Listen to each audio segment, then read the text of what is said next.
महाराज जी आपके चरणों में कोटि-कोटि प्रणाम। महाराज जी कोई भी टेंशन जल्दी से दिमाग से नहीं निकलती, बहुत कोशिश करती हूँ, इसके लिए महाराज जी मुझे क्या करना होगा? नाम जप। खाली दिमाग तो गंदगी ही तो भरेगी।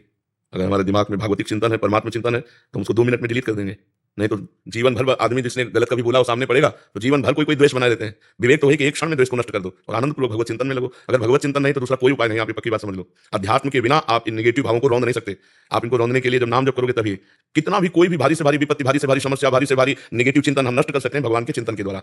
ध्येय मापदी, जिन चरणों का ध्यान मात्र आपदा का नाश कर देता है। हरि स्मृति सर्व विपद विमोक्षणम, भगवान का स्मरण समस्त विपत्तियों का नाश कर देता है। और जब नाम जप करते हैं तो विवेक जागृत होता है, विवेक 1 मिनट में हटा देता है।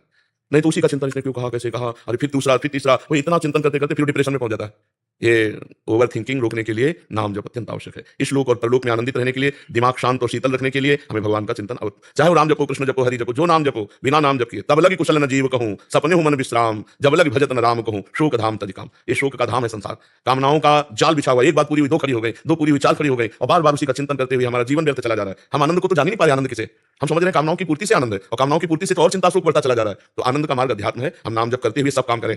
नाम जप करते हुए, नाम जप में इतनी प्रवीणता है, जैसे आपने हमें गाली दिया, आपने हमारी निंदा की, आपने हमें अपमानित किया, तुरंत विवेक उठेगा। नहीं नहीं, इसके भी हृदय में तो भगवान है। मेरे किसी पाप कर्म का दंड मुझे भुगताया जा रहा है, ये बेचारा तो निर्दोष है, इसको तो निमित्त बनाया जा रहा है। बड़े कृपालु भगवान, जो हमारे किए हुए कर्म का हमको दंड देकर पवित्र कर रहे हो। उससे मतलब नहीं है, उससे मतलब नहीं है। वो दुष्ट नहीं है, हमारी दुष्टता का किसी जन्म के जो कर्म है उसका दंड देने के लिए इसको निमित्त बनाया गया। ये विवेक, ये ज्ञान आपको 1 मिनट में बचा लेगा।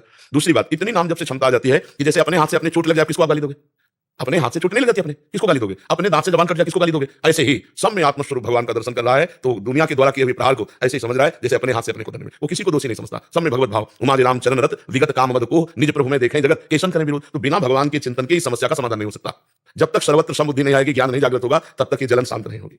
द्वेष करने वाले पर भी हम रोष ना करें, ये अध्यात्म है, तो हम जीत जाएंगे। नहीं, कितना प्रपंच, जरा दिमाग को आप अपने खुद देखिए, कितना प्रपंच भरा हुआ है। उसको साफ करने के लिए हमारे पास नाम है, राधा राधा राधा राधा। आप खुद देखना, आप कितने गंभीर हो जाएंगे, आपको कितना आनंद आने लगेगा, आप में एक मस्ती आ जाएगी, आप खुद देखिएगा।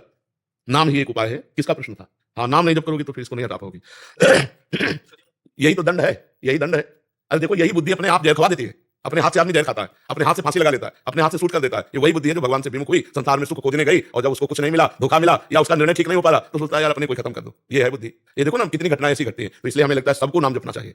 गंदा भोजन छोड़ो, गंदा पेय पदार्थ छोड़ो, गंदे आचरण छोड़ो, नहीं तो तुम्हारी दुर्गति हो जाएगी। आज हंस लो हमारी बात पे, गर्लफ्रेंड बॉयफ्रेंड लिविंग रिलेशन, आज हंस लो हमारी बात पे कि बाबा जी ऐसी बात करते हैं, ये क्या जाने। समय आएगा ना, तब तुम देखना, हमारी बात को याद करना कि तुम्हारा जीवन कहां पहुंच गया है, कितने संकट में पहुंच गया है।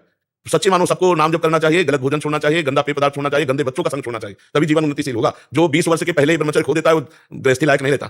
समय आने पर देख लेना, एक अच्छा सदगृहस्थ जीवन निर्वाह नहीं कर पाएगा वो। आज हमारी समाज बिगड़ती चली जा रही, खान पान बिगड़ते चले जा रहे हैं। बच्चों को देखो ना, जब बच्चों की पसंद बोले चाउमीन क्या कहते हैं, नूडल, ये पसंद है, तो हम अच्छा पदार्थ जैसे रोटी दाल चावल सब्जी शुद्ध जो घर के, ये पसंद नहीं आते। बहुत संभल करके भोजन, बहुत देखो, जैसा खावन वैसा बने मन, जैसा पियो पानी वैसी बने वाणी, जैसा करोगे संग वैसा चलेगा रंग। तो आज हमारा संग बिगड़ पड़ा मोबाइल, जो चाहो देख लो, और मोबाइल में तो पूरा संसार है, जिस जो चाहो सर्च करो देख लो। और खान पान तो देख ही रहे हैं, पवित्र हो रहा है। और पान की तो पूछो मत, पीने के लिए तो मतलब नए नए बच्चे, छोटे छोटे बच्चे सब अपेय पदार्थ पीने लगे। हाँ, तो इनसे बच्चे तो ठीक है, नहीं तो बुद्धि निगेटिव चिंतन कराएगी। तो हमें लगता है कि आप नाम जप कीजिए, पवित्र भोजन कीजिए, तो इससे आप देखना फिर आपका निगेटिव भाव शांत करने के लिए विवेक जागृत हो जाएगा, वो तत्काल शांत कर देगा जी।